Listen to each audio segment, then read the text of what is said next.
मावशी,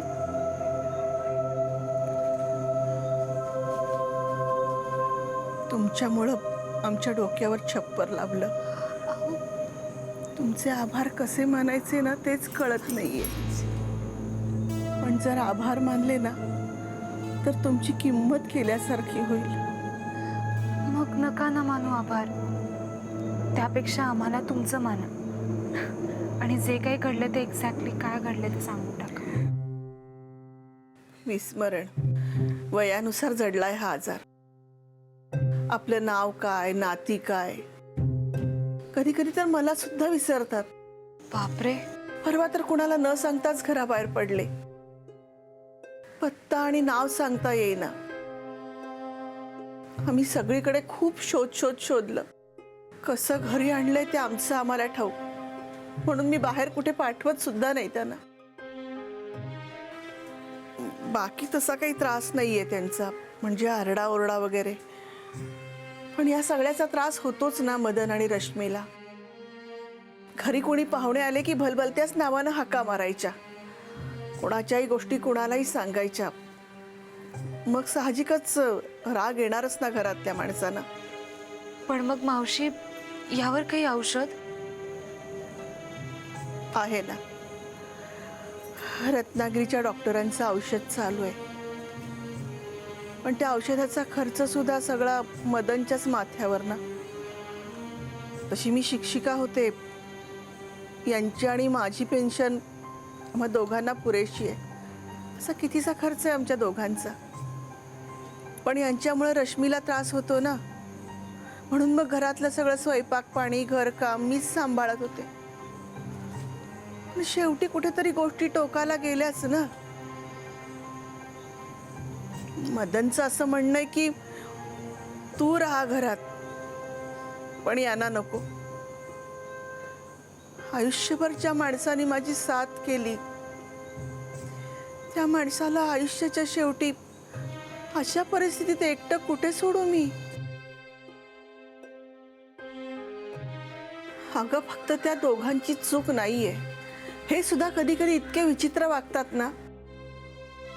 आता परवा पाहुणे आले, त्यांच्या बरोबर जेवले, हे हात धुतले आणि मला म्हणाले तू मला जेवायलाच वाढलं नाहीस, फक्त पाहुण्यांनाच वाढलंस.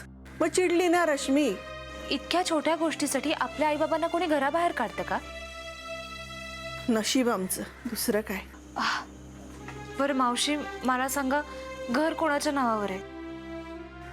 यांच्याच. हो ना. मग मी बघतेच कसे तुम्हाला घरात घेत नाहीत ते. नको नको, राहू दे त्यांना त्या घरात सुखानं. अहो राहू दे काय, घर तुमचं ना.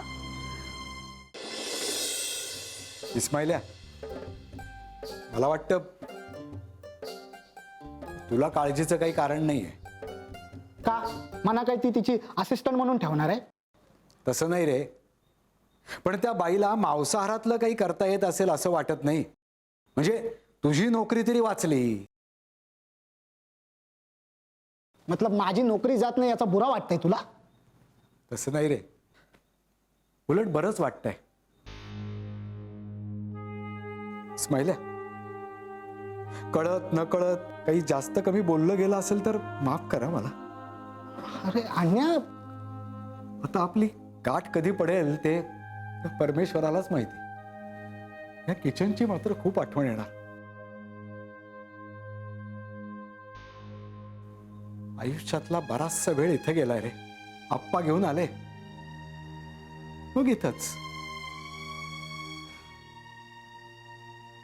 आणि आता नवीन मालकांनी बाहेर काढलं. चालायचंच, तरुणांचं राज्य ना. अरे अन्या, मी पण तरुणच आहे. म्हणून तर नोकरी वाचली तुझी. अरे पण ती बाई सुद्धा काही 20 वर्षाची तरुणी नाही आहे, ती तुझ्यापेक्षा वयस्कर आहे. पण मालकांनी घेतलेला निर्णय ना, आपण काहीच करू शकत नाही ना. नाही नाही अन्या, अरे मना माफ कर. मी आत्ता जाऊन मालकांना सांगते की मी तुझ्याशी भांड्याचा, तू नाही. अरे तुला कामावरून काढायची गरज नाही, मी जाऊन सांगते त्यांना. इस्माइला, अरे तू आता काहीही करू नकोस. अरे तू आता काही बोलू पण नकोस, नाही तर परत आपलं भांडण होईल. नाही अन्या, असू दे, काही नको बोलू.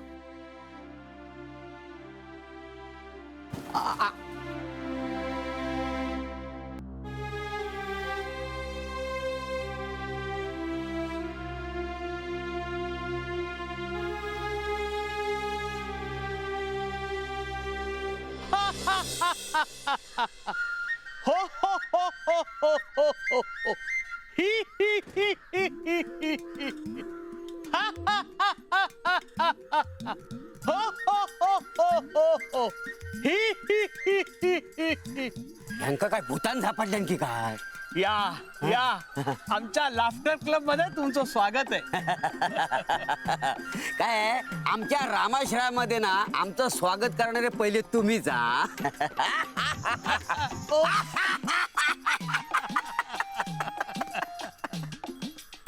हं? हसतास किती आहात? काय भूतान झापडल्यान की काय तुमका? हो हा. याला लाफ्टर थेरपी म्हणतात. हा सकाळी लवकर उठून मोकळ्या हवेत असं मोठ्याने हसायचं.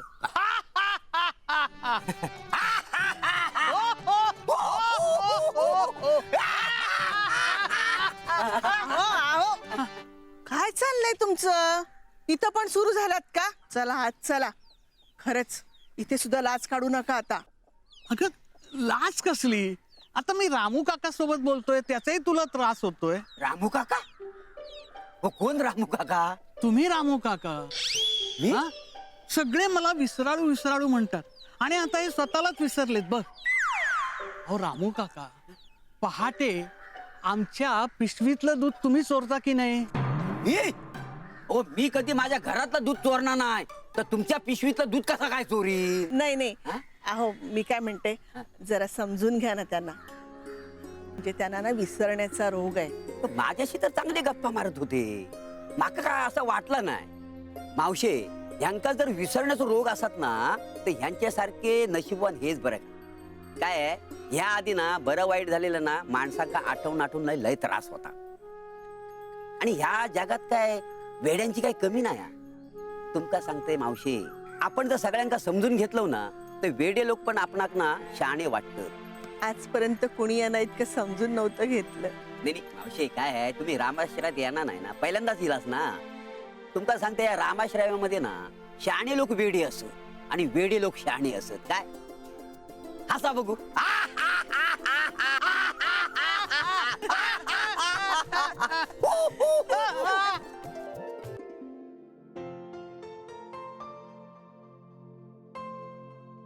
मालक अरे मालक मालक थांबा मालक. काय? मालक अरे, मालक इस्माईल मालक हाय मालक, अण्णाला माफ करा. त्याची काय पण चूक नाही मालक. खरं तर हर बार मीच त्याला डिवचताय, मागून तो चिडतो. पण मालक, अण्णाच्या बाबतीत असं जलबाजीमध्ये डिसिजन नका घेऊ मालक तुम्ही. अहो अण्णा आपल्या रामाश्रयातलं लय जुनं माणूस आहे, आप्पांच्या भरोशाचं माणूस. आज जर का आप्पा असते ना तर अण्णाच्या बाबतीत त्यांनी असं कठोर निर्णय कधीच घेतलो नसतो. मालक, आप्पांनंतर तुम्ही आहो आणि तुम्ही अण्णाच्या बाबतीत. हे इस्माईल, तू काय बोलतोयस? कसला निर्णय? नाही मालक नाही. लग्नासाठी तू माझ्या मागे लागतेस तेवढं पुरत नाहीये का तुला? कशासाठी त्याच्या मागे लागलीयस? ऍक्सेप्ट कर की तू प्रेमात पडलायस. हिरेन, असं काही नाहीये. तू ऍक्सेप्ट का नाही करत आहेस? कारण माझी डेस्टिनी तिकडे आहे. अरे मग तिला घेऊन जा तिकडे. नाही येणार ती. विचारून तर बघ. मला माहितीये तिचं उत्तर. नाही येणार ती. म्हणजे तू विचार केलायस तर. हो. अरे मग सांगून टाक ना, मी परत चाललोय म्हणून. कोण कुठे चाललंय?